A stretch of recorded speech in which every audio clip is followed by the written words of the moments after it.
Dogfoot9 here, and welcome to episode 2 of Affordable Squads on FIFA 13. And I'm sorry I just moved my chair, but today we're going to be doing La Liga. Now, La Liga is quite a good league. It's got some really good players in, and also it's got some really good affordable players in. So starting in net, we've got Alvarez. Now, he's got good overall stats. His diving and reflexes are really good, and you can't really say much about a keeper, mainly because keepers seem to perform differently for everyone. Like some people, a keeper can perform really well, others they can perform badly, but he just seems to be performing really well for me at the moment. So we move on to my left back, and that is Navarro Carbascio. I think that's how you say it. I got him for 900 coins. I think I got Alvarez for 450, and he is also very good. He's got some quite nice overall stats. There's no really bad stats except from his shooting, but you don't really need shooting for a left back unless you're trying to get long shots or something like that. But his pace is good and his defending's good, which is really all you need in a left back. You need him to be able to run up there, pass the ball maybe, like his passing's quite good, or defend the ball. So let's move on to my centre back, and that is Ekiza. I think that's how you say his name, but he's got good pace, so he can run back and defend the ball, which is always good in a centre back, and it makes up for Ricardo Carvalho's 52 pace. His shooting's atrocious, even in game his shooting is absolutely atrocious. His heading's alright, his defending's alright, but his pace makes up for those as he can get back and block shots and stop passes and all sorts, so he's overall quite a good player, and I got him for 900 coins, which is a good buy. So, Ricardo Carvalho, we know how slow he is. I'm sure he's not that slow in real life, but in this game he seems to be quite slow. Although his strength does make up for that. I got him for 1,000 coins, and his stats overall are quite good. The only thing I would say is his pace often lets him down. You don't really need his shooting or dribbling, or really passing in that matter, but his heading can be a bit inconsistent, so I'd watch out for that. So let's move on to my right back, and that is Valera. I think that's how you say his name. I just probably murdered it, but anyway, I'm going for 900 coins, and he is quite a good player. He's got a better pace than my left back, and you can definitely tell. He seems to perform much better than a 78. Seems to be like an 85, somewhere around that area. He's also quite good at crossing. He seems to be better than my left back at crossing, even though my left back's a bit higher rated than him. Seems to be just a bit better, if you know what I mean. But really, that's all you got to say about him. He can score some nice headed goals from corners and things, but that's what you expect really from a defender. You expect them to get up in the corners and just hammer it home with their head. So let's move on to my next player, and that's Gago. Sorry. His pace straight away says 67, but I think that's about 75 because he seems to be able to run in there and score those rebounds. I got him for 800 coins, and he's a really good player. The only thing which is quite bad is his heading, but everything else seems to perform better than it on his card.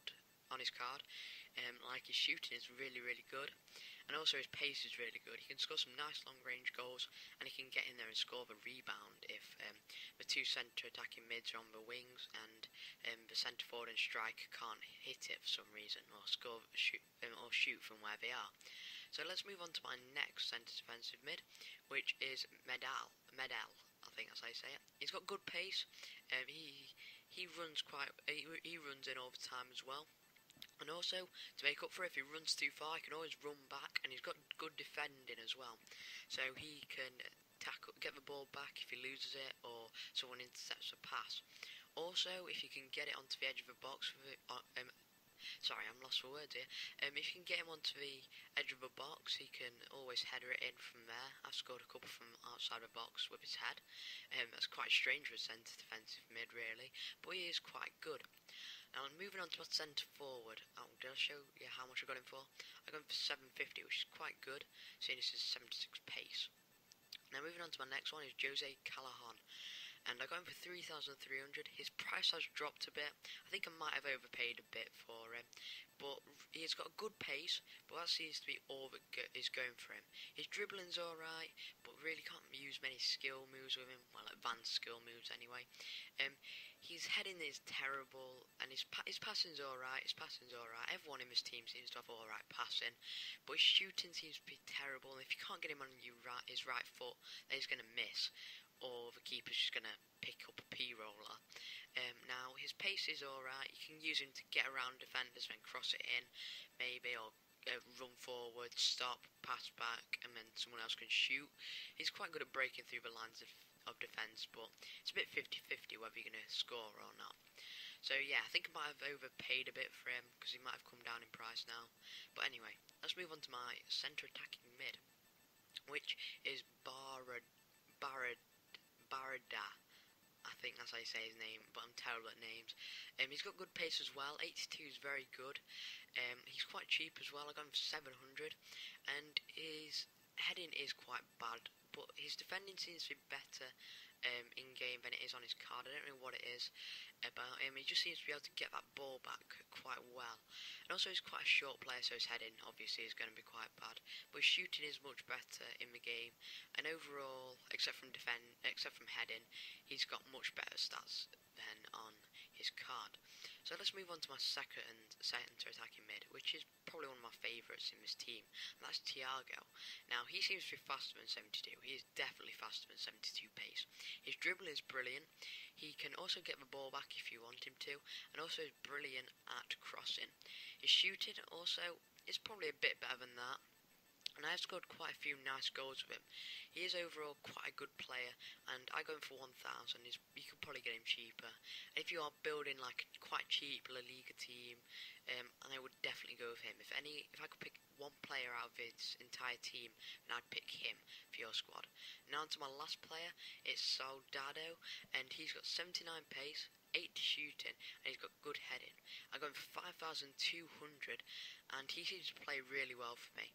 I don't know what it is. He seems to be playing really well at the moment. He could score some really nice goals, and he is quite fast, so he can run in there with the centre attacking mids and the centre forwards and score those headed goals from the crosses.